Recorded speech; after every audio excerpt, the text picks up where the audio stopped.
Bismillah. Assalamualaikum warahmatullahi wabarakatuh. Waalaikumsalam warahmatullahi wabarakatuh.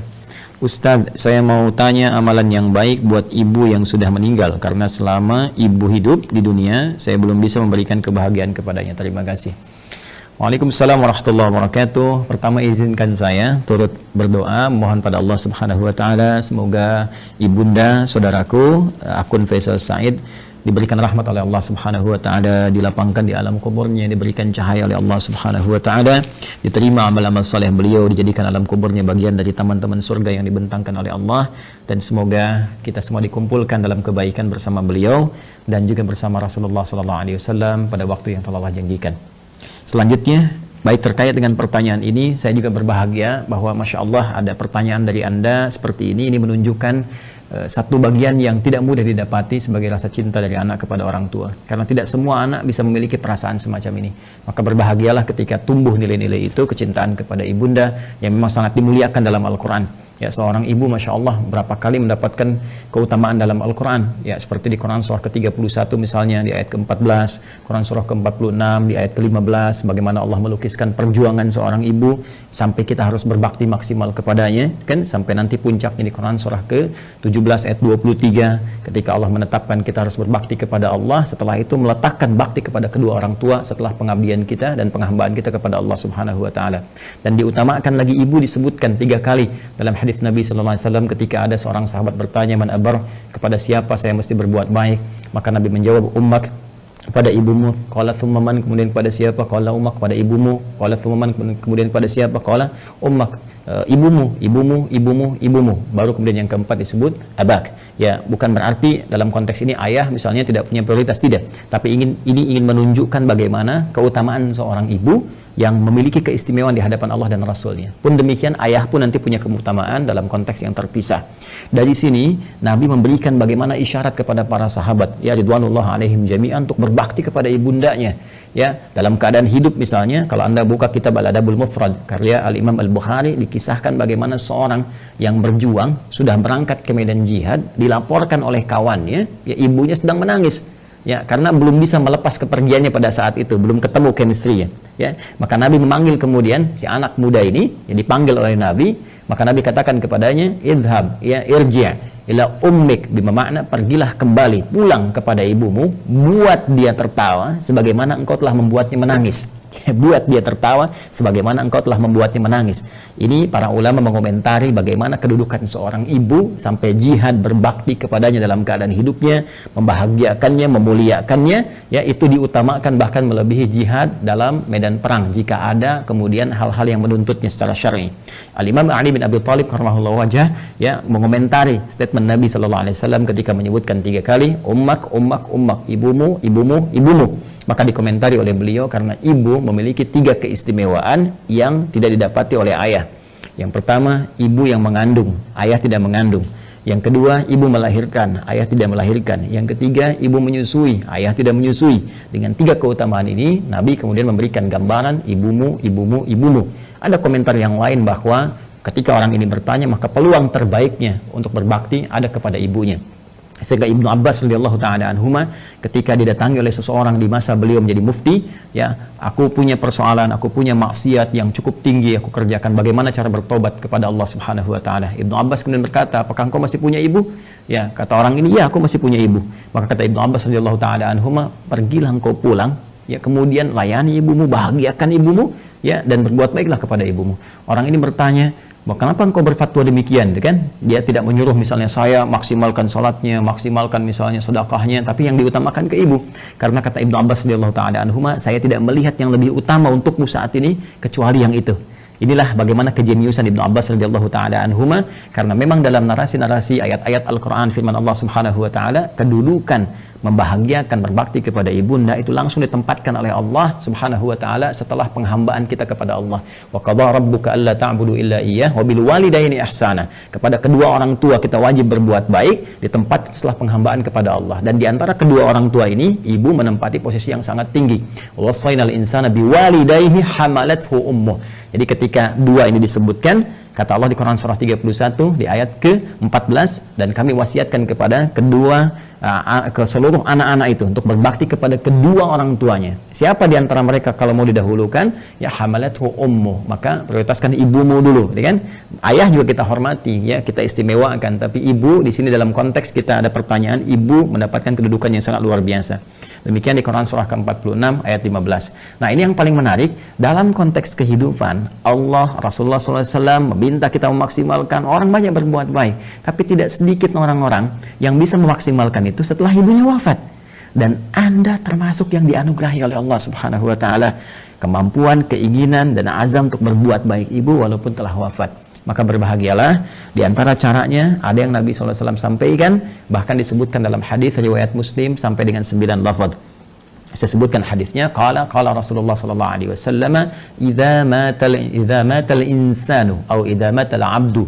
Ya, kata Nabi SAW, jika seorang manusia yang biasa beraktivitas. Jadi insan itu, kata insan disebutkan 65 kali dalam Al-Quran, menunjuk pada term manusia dengan totalitas aktivitasnya.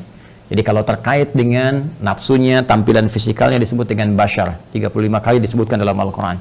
Jika terkait dengan sifat-sifat lembutnya, harmoninya, yang berbeda dengan jin, ya, dari penampakan dan ghaibnya, itu disebut dengan al-ins. 18 kali ins dan jin dipasangkan dalam Al-Quran. Kemudian ada lagi menyebut sifat sosialnya an-nas, setidaknya 241 kali kurang lebih disebutkan dalam Al-Quran. Jika menyebut asal genetiknya disebut dengan Bani Adam, disebutkan 7 kali dalam Al-Quran. Nah, kalau disebutkan insan, al-insan 65 kali disebutkan dalam Al-Quran, itu menunjuk kepada totalitas aktivitas. Jadi saat mulai bangun tidur sampai tidur lagi.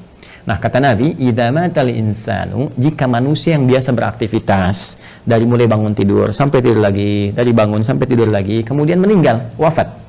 Ya, di kalimat pertama ini, pembuka hadis ini ingin memberikan kesan kepada kita bahwa mohon maaf sekali, sepadat-padat apapun kita beraktivitas, pada akhirnya meninggal juga. Pada akhirnya wafat juga. Karena itu pembuka hadis ini memberikan satu pengingat yang sangat penting kepada kita. Jangan lupa, awas, jangan lalai bahwa satu saat kita akan pulang kepada Allah. Apa yang kemudian ingin dipertaruhkan di dunia ini sampai Anda lupa mengerjakan ibadah, berangkat gelap, pulang gelap, demi harta tidak seberapa yang kalau didapat kemudian meninggal juga belum tentu dipakai, sampai berselisih, sampai bertarung, sampai ada yang saling menyingkirkan, menyungkurkan, bahkan mohon maaf sekali menumpahkan darah. Waliyadzubillah. Allah, berlindunglah kepada Allah Subhanahu wa taala. Berlindunglah. Karena apapun yang Anda dapatkan saat di dunia, satu saat akan ditinggalkan. Jika bukan Anda meninggalkan dunia, maka dunia akan meninggalkan Anda. Satu saat kita akan wafat. Dan bila seorang manusia telah wafat yang biasanya beraktivitas, ya, in qata'a sa'iru amalih, maka akan terputuslah semua aktivitasnya itu. Peluang dia mengumpulkan nilai-nilai kebaikan. Karena rumus kebaikan dalam Islam itu dengan konteks kehidupan akhirat yang telah kita selesaikan dunianya dan berpindah kepada dimensi lain, ya, barzakh kemudian akhirat, maka Al-Quran memberikan wawasan kepada kita, dan dengan wawasan ini kita diminta untuk mengumpulkan dan menyiapkan bekal terbaik. Ya, gambarannya kan seperti ini. Ini kan dunia, ya, yang saat ini kita sedang beraktivitas. Kemudian setelah itu kita pindah ke barzakh, pemisah. Ya. Kemudian akhirnya akhirat. Ini akhirat, ya. Ini yang terakhir. Akhirat. Ini ad-dunya. Kemudian ini barzakh. Bainahuma barzakhul la yabghiyan. Demikian di surat Ar-Rahman itu, ya. Nah, ini kan hakikat kehidupan kita di sini. Ini tujuan akhirnya. Ya, akhir kehidupan, karena itu disebut dengan akhirat. Sekarang kita ada di sini. Ya. Tempat beraktivitas sementara. Karena ini sifatnya sementara, maka semua yang ada di sini pun di sini, ya, sifatnya sementara. Ya, mohon maaf, usia kita ini sifatnya sementara, tidak abadi. Ya, hanya sementara saja. Dibatasi dengan apa yang disebut dengan ajal namanya. Ya kan? Jadi begitu ajalnya tiba, maka selesailah kemudian usia kita. Ini batasan ini contohnya misalnya di Quran disebutkan di surah ke-7 Al-A'raf di ayat 34. walikulli ummatin ajal, dan setiap umat itu bukan satu dua orang, semua umat yang pernah beraktivitas di bumi mereka memiliki batas usia. Fa idza jaa ajaluhum la yastakhiruna sa'atan wa la yastaqdimun. Jika telah tiba ajalnya, maka tidak akan pernah bisa dimajukan atau dimundurkan. Pada saat itu berhenti, selesai. Ya, berhenti dan selesai. Akan didatangi oleh maut namanya. Ya, maut. Di Quran surah ketiga Ali Imran di ayat 185. Kullu nafsin dha'iqatul maut. Maka maut datang ya untuk sudah menerapkan perintah Allah Subhanahu wa taala sesuai dengan batas ajal ini dan mengambil kembali untuk memindahkan kepada dimensi berikutnya. Yang bertugas membawa maut ini nanti ada bahkan satu malaikatnya khusus spesifik disebut dengan malakul maut ya di Quran surah ke-32. Di ayat yang ke-11 ya paling kanan agak ke bawah, qul yatawaffakum malakul mautil ladzi wukkila bikum, ya katakan Muhammad SAW bahwa setiap yang hidup itu akan didatangi oleh malakul maut. Jadi ada malaikat khusus ya yang ditugasi untuk membawa maut. Maka kalau ini sudah tiba maka selesai ajal. Nah, maka yang biasanya kita ini beraktivitas, aktif, bekerja dengan segala yang kita dapatkan dalam kehidupan dunia. Mohon maaf, bidangnya mungkin beragam, ya. Ada yang di kesehatan, kedokteran, medis, ada yang insinyur, ada yang di militer, tentara, ada yang Polri misalnya, ada yang di politisi, ya, di politik, jadi politisi misalnya, ada yang di pemerintahan, birokrat, ada yang ustadz mengajar, dosen, guru dan sebagainya. Pada akhirnya, sepanjang semua bernama makhluk, ya, dan spesifik manusia, pada akhirnya semua kegiatan itu akan tuntas, selesai. Ya, semua manusia yang beraktivitas tadi disebut dengan insan, al-insan. Ya, ada surah ke-76 dalam Al-Qur'an al-insan. Ya, kata Nabi, idza matal insan, jika semua manusia yang beraktivitas ini sudah tiba nih, sudah tiba ajalnya. Ya, tiba maut. Ya, maut itu sifatnya, keadaannya. Mata itu kata kerjanya, mata yamutu mautan. Ya, mata yamutu mautan. Idza matal insan, jika tiba maut ini menjemput manusia, ya, sudah datang ajalnya, tiba maut dan menghentikan semua aktivitas yang pernah ia lakukan. Tadi saya katakan, semua pembuka di hadis ini kalimatnya singkat padat, cuma 2 kata, matal insan, tapi pesannya sangat dalam, memberikan kesan bahwa apapun yang kita banggakan pada hakikatnya akan selesai. Apapun yang kita tonjolkan dalam kehidupan pada hakikatnya akan selesai. Apakah harta benda yang kita tampilkan, apakah kedudukan yang kita tonjolkan dan sebagainya, semua akan tuntas, selesai dengan tibanya maut. Ya, karena sifatnya kehidupan kita di dunia ini sementara, maka usia pun sementara, bekalnya pun sementara. Silakan Anda kumpulkan sampai banyak bermewah-mewah misalnya, mohon maaf, kendaraan banyak yang mewah, pakaian mewah, pada akhirnya meninggal nggak dibawa. Ya, alam kubur itu tempatnya hanya setempat seukuran jasad kita saja. Nggak ada seukuran rumah Anda, seukuran mobil Anda untuk memasukkan semua aset Anda. Tidak, selesai kawan. Karena itu sering-kali merenung, sering-sering merenung. Pada akhirnya, apa sih yang mau dicapai di kehidupan dunia ini? Kalau kita memang akan berpindah. Dan setiap tempat yang disinggahi, fitrahnya membutuhkan bekal. Ya, Anda saja di dunia, saya sering katakan, dalam konteks kehidupan dunia saja, misal, saat ini saya ada di Bekasi misalnya, ya kan? Saya akan pergi di satu provinsi yang sama, ya. Misalnya ke Bandung lah, sama-sama Jawa Barat misalnya. Atau ke tetangga ke Jakarta misalnya. Ya. Ini kita ke Jakarta saja yang jaraknya tidak terlampau jauh, mesti punya bekal. Ke Bandung mesti punya bekal. Apatah kalau saya ingin ke Sumatera, kalau saya ingin ke Papua, atau saya ingin keluar Indonesia misalnya, pasti harus punya bekal. Mustahil berpindah tempat, ruang, dan waktu tanpa bekal memadai yang kita bawa. Itu mustahil. Ya. Nah, kalau dalam konteks keduniaan saja mesti punya bekal, maka bagaimana dengan dimensi yang berbeda? Dunianya kita tinggalkan. Ini kan kalau dari sini masih ke Malaysia, masih dunia. Ya kan?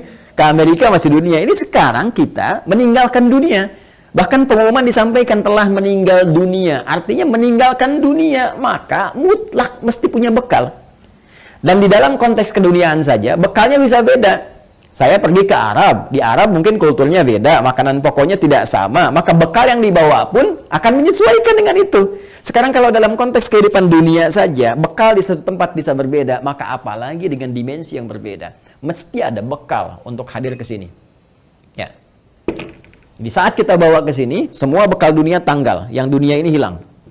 Ya, karena beda tempat. Sekali lagi, apa yang kita bawa di sini, kita bawa rupiah dari sini. Apakah akan laku dibawa di Amerika? Ya, laku misalnya dibawa di Kanada, laku dibawa di Jerman dan sebagainya. Belum tentu. Belum tentu. Kita harus tukar dulu gitu kan? Atau barangkali belum berlaku misalnya dan seterusnya. Boleh jadi. Nah, sekarang kita akan pindah tempat, dimensi berbeda. Apa yang harus kita bawa? Apa yang harus kita siapkan di dunia ini? Ya, sehingga kita bisa bawa saat berpindah ke alam barzakh ini sebagai persiapan menuju akhirat. Ya. Maka tiada lain, rumusnya lanjutkan hadisnya, in qata'a sa'iru amalih, maka terputus semua peluang amalnya. Ya, pertama amal. Nah, amal. Amal itu masih umum. Amalan itu masih umum, semua perbuatan manusia yang akan dipertanggungjawabkan di hadapan Allah disebut dengan amal namanya. Ya, faman ya'mal mithqala dzarratin khairan yarah wa man ya'mal mithqala dzarratin syarran yarah. Ya, jadi semua perbuatan kita dari bangun tidur sampai dengan tidur lagi itu disebut dengan amal. Nah, ini kalau sudah meninggal, mata, datang maut, ya, terputus semua amal, aktivitas selesai. Ya. Nah, cuma diberikan kemudian gambaran kepada kita, ada amal ini yang saat dikerjakan itu dicatatkan punya nilai. Yang nilai ini menjadi bekal yang akan dibawa ke dimensi selanjutnya, ke ruang selanjutnya setelah kita wafat. Singkatnya dibawa ke alam barzakh, bahkan sebagai bekal menuju akhirat. Dan ini bisa kita siapkan saat di dunia. Ya, apa nama amalnya? Ini yang disebut dengan amal saleh. Ya, jamaknya disebut dengan salihat. Amal saleh, jamaknya apa? Salihat. Ya, jadi amal ini ada yang netral, umum, kan? Nah, ini amal yang saat dikerjakan punya nilai untuk dibawa pulang menghadap Allah dan dibawa bekalnya ke tempat dimensi berbeda di barzakh sampai dengan ke akhirat disebut dengan saleh. Jamaknya disebut apa? Salihat. Ya. Singkatnya, setiap perbuatan yang dinilai sebagai ibadah oleh syariat. Ya, jadi setiap perbuatan kalau kita kerjakan diniatkan sebagai ibadah, maka itu namanya amal saleh. Jelas ya? Baik, jamaknya disebut dengan apa? Salihat. Ya, muncul Quran surah ke-103 misalnya Allah firmankan, ya, di surat Al-Asr, wal 'asr innal insana lafi khusr illa alladzina amanu wa amilu salihat. Nih, ya, wal 'asr, demi waktu, momentum, ya, yang Allah berikan kepada setiap manusia untuk beraktivitas. Nih, dikasih kesempatan dari pagi, kan, bahkan dari bangun tidur sampai tidur lagi silakan beraktivitas. Tapi kalau aktivitasnya cuma mengejar dunia saja, kata Al-Quran berpotensi rugi. Karena saat dia meninggalkan dunia, fakir, dia nggak punya bekal. Ya, ada di antara mereka yang cerdas. Mereka beraktivitas, mengerjakan dunia. Bahkan kaya dalam kehidupan dunianya. Kaya, mobil punya, kendaraan cukup baik, di rumah baik juga, Masya Allah. Tapi yang paling menarik, mereka juga punya persiapan-persiapan akhiratnya. Apa itu? Illalladzina amanu wa amilus salihat. Ya, kecuali orang-orang yang cerdas, mereka beriman, yakin di antara keimanan mereka, selain iman kepada Allah, iman kepada Rasulullah, mereka pun yakin, iman tanpa ragu, ada kehidupan setelah wafat. Ya, makanya rukun iman kan ada 6.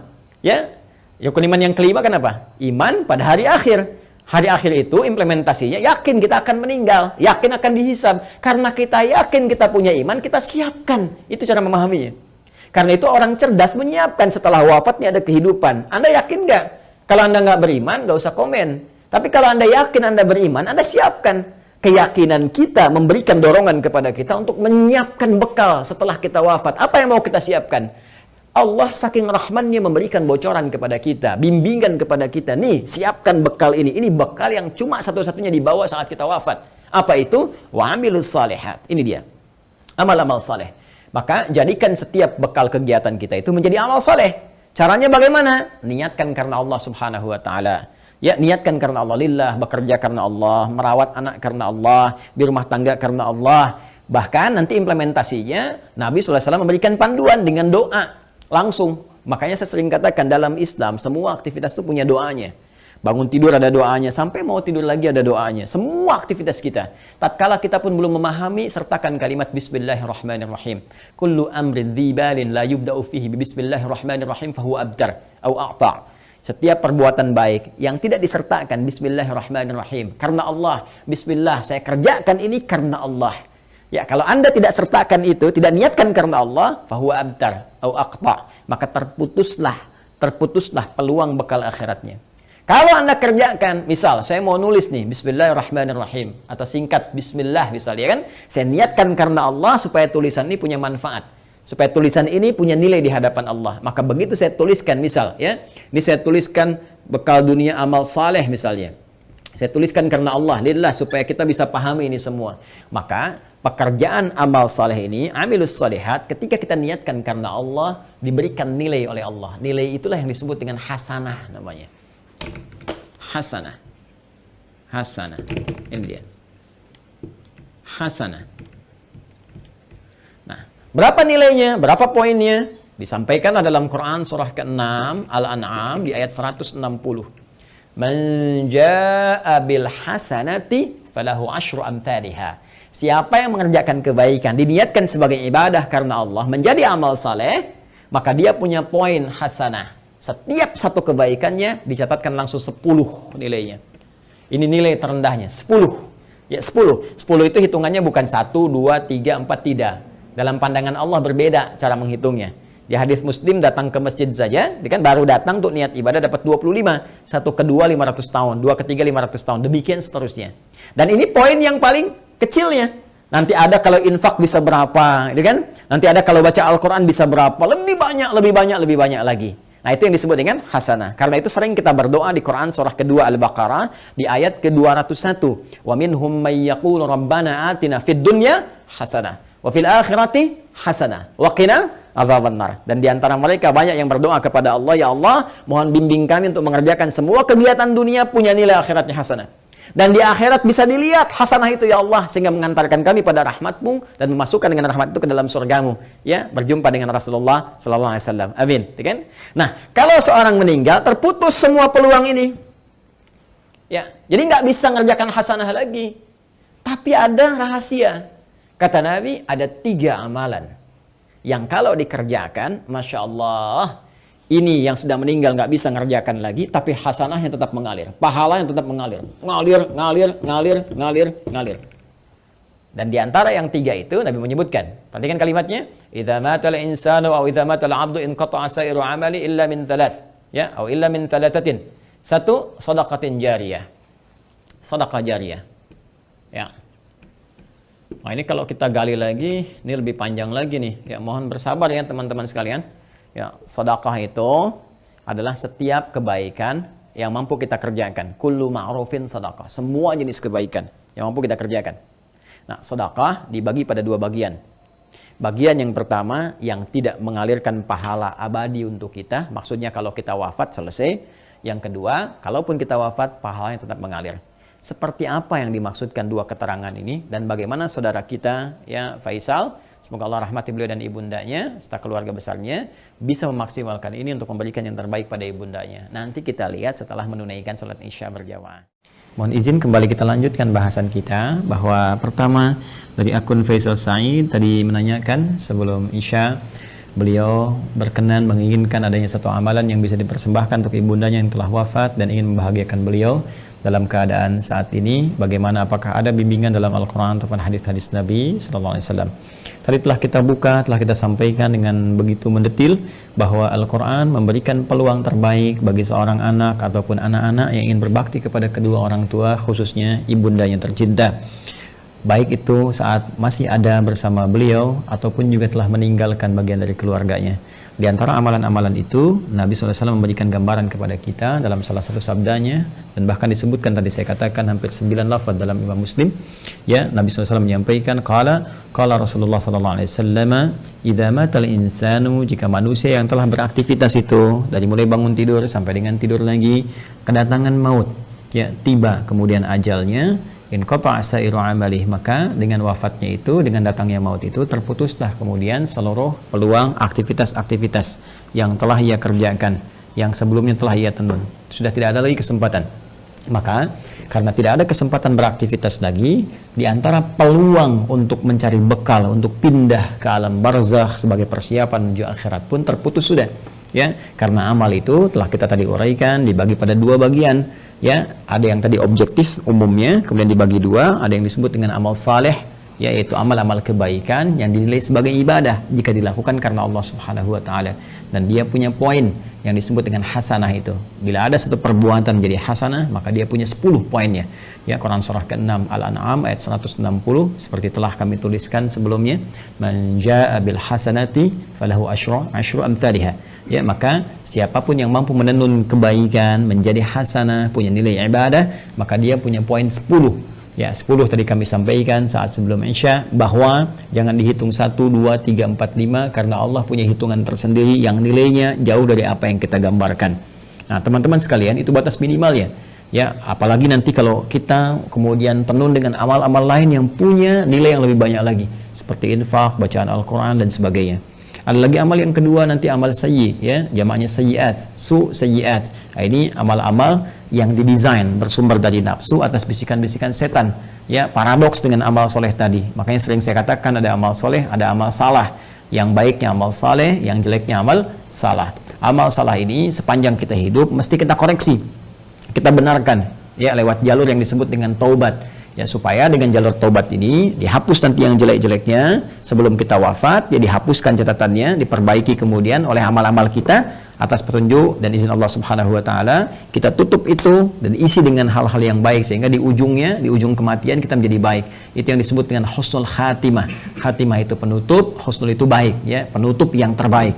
Maka ketika kita sudah tutup dengan taubat, berkenan Allah menghapuskan amal-amal jelek ini sehingga yang terbawa yang baik-baiknya saja saat menghadap kepada Allah Subhanahu wa taala. Kalau ini tidak terjadi, nanti di hadis Muslim riwayat sahabat Abu Hurairah radhiyallahu taala anhu akan disebutkan oleh Nabi sallallahu alaihi wasallam, maka setiap amal yang soleh akan menutup yang salahnya.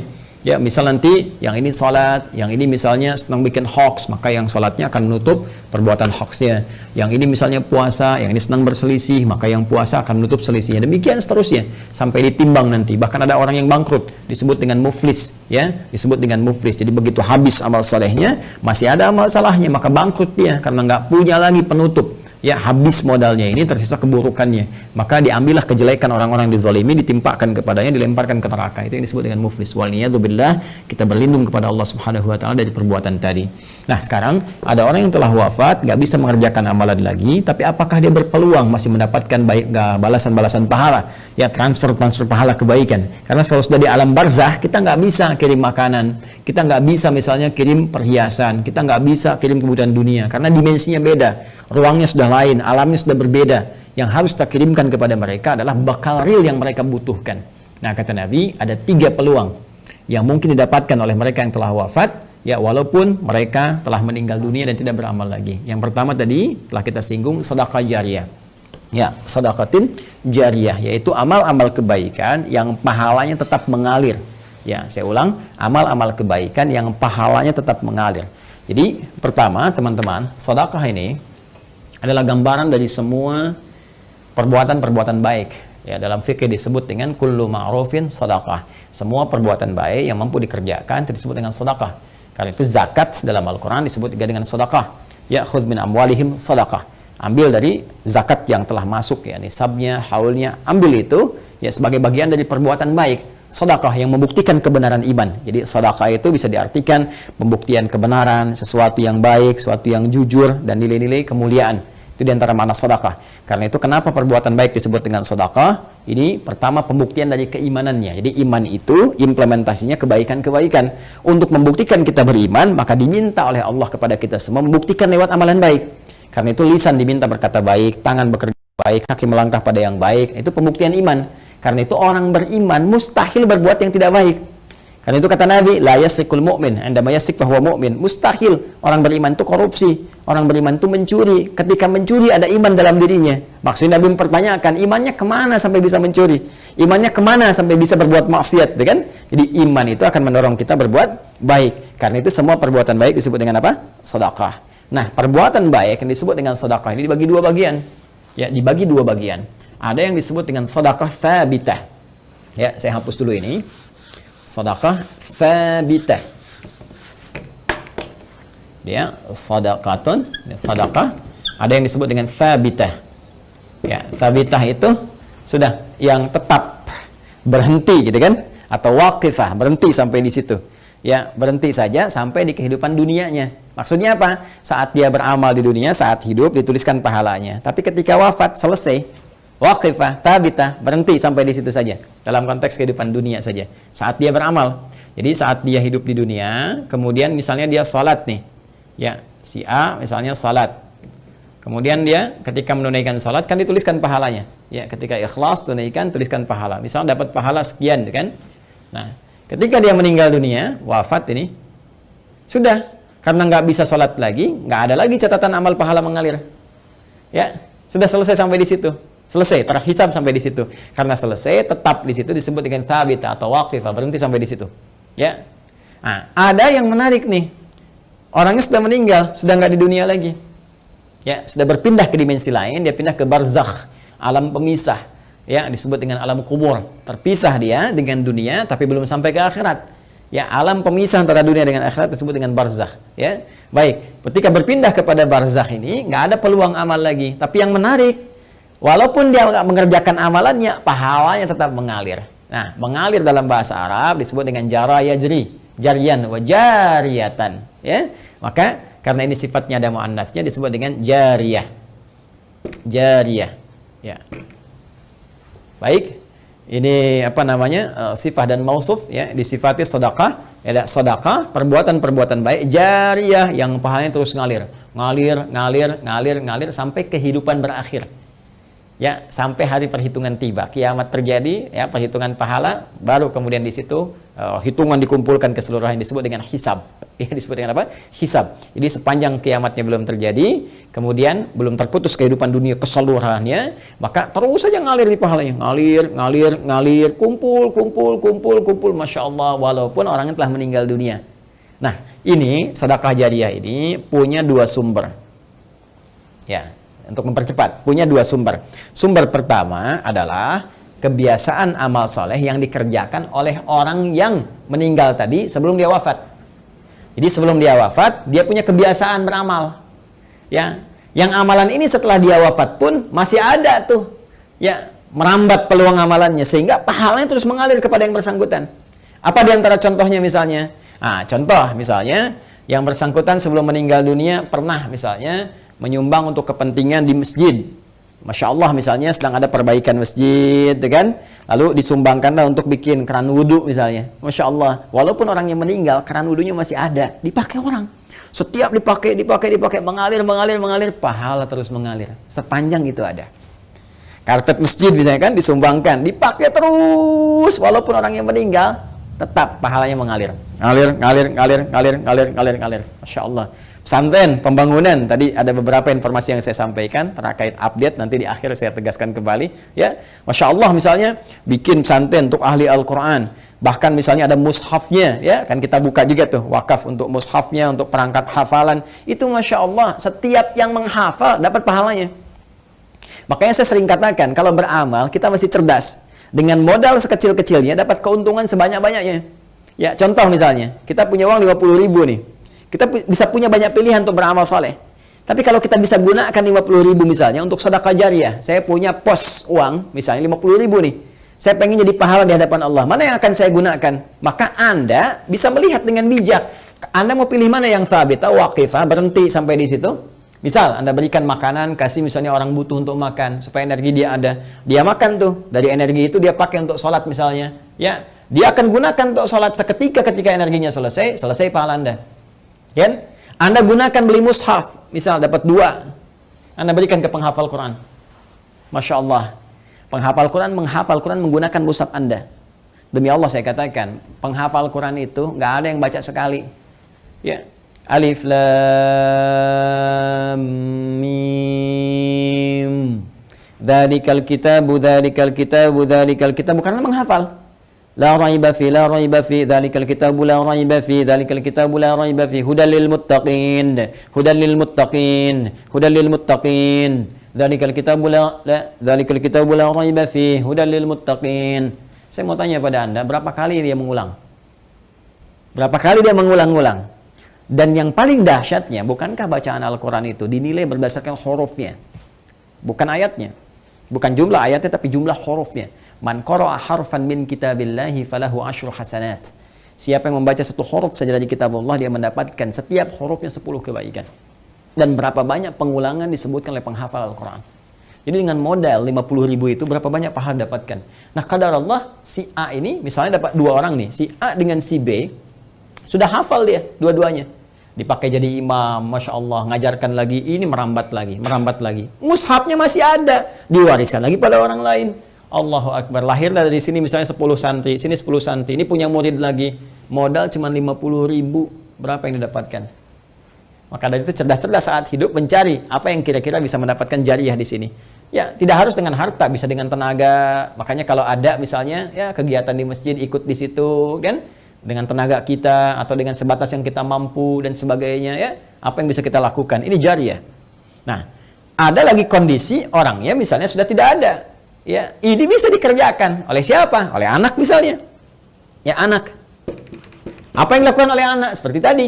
Ya, misalnya dia membelikan mushaf, dikirimkan misalnya kepada siapa? Ya, kepada para penghafal Quran. Niatkan itu untuk misalnya diarahkan kepentingan ibundanya. Tadi seperti yang tadi disampaikan. Ya Allah, saya berniat dengan wakaf mushaf ini atas nama ibunda saya. Itu boleh dilakukan. Sah dikerjakan, boleh-boleh saja, silakan. Ya, Anda punya berapa? 50.000, 100.000, niatkan. Ya Allah, saya mau bantu untuk pesantren, saya niatkan untuk ibu saya. Sah, boleh, kirimkan itu.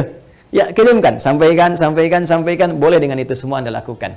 Dan Masya Allah, ketika itu dikerjakan, ada sesuatu yang akan terjadi, sesuatu yang berbeda. Ya, tapi juga ingat, tetap kita jaga dalam koridor amalan, amal solehnya. Nggak usah misalnya ditambahin apapun. Kalau saya sih sarankan, kalau Anda misalnya mau mushaf, sudah cukupkan dengan niat saja. Ya, dengan niat dalam hati kita bahwa ini kita niatkan untuk kepentingan ibunda saya. Ya, ini Anda nggak harus cantumkan misalnya, ya taruh foto misalnya atau taruh ini, taruh itu nggak diperlukan menurut saya. Ya, walaupun mungkin ada pandangan berbeda, kita hormati. Tapi bagi saya pribadi, cukupkanlah seperti itu apa adanya, sehingga dengan orang-orang membaca pun akan tercukupkan bagi pahala itu mengalir dengan izin Allah Subhanahu Wa Taala. Ya. Allah Taala alam bisawab. Ini bagian yang pertama, sedekah jariyah. Satu. Ya, kemudian yang kedua, teman-teman sekalian, bisa dalam bentuk ya ilmin yuntafa'u bihi, ilmu yang bermanfaat. Ya, ini juga bisa dikerjakan dari orang yang hidup, misalnya pernah mengajar, gitu kan? Makanya saya sering katakan, mohon izin sekali, anak-anak itu kalau dia dari kecil tuh, orang tua mengajarkan. Ya, ajak misalnya sampingnya sholat, ajarkan. Al-Fatihahnya kalau bisa dari orang tuanya, ayah atau ibundanya. Karena akan dibawa terus sholat. Ya, dibawa sholat. Ketika bisa dari orang tuanya, dipakai terus sholat, itu mengalir tuh, setiap anak sholat dapat bagian pahala. Ilmin yuntafa'u bihi, ilmu yang bermanfaat. Ya, bukankah orang tua banyak mengajarkan kebaikan? Pakai. Ya, dan yang ketiga, teman-teman sekalian, nah ini waladin salihin yad'u lahu, anak saleh yang banyak mendoakan kedua orang tuanya. Maka kalau tadi misalnya akun Faisal, saudara kita ingin berbuat baik, di antara 3 pilihan ini yang pertama bisa dilakukan, ya kan? Yang kedua bisa dipraktekkan, yang ketiga jadilah Anda pribadi yang saleh. Ya, jangan banyak larut dalam kesedihan.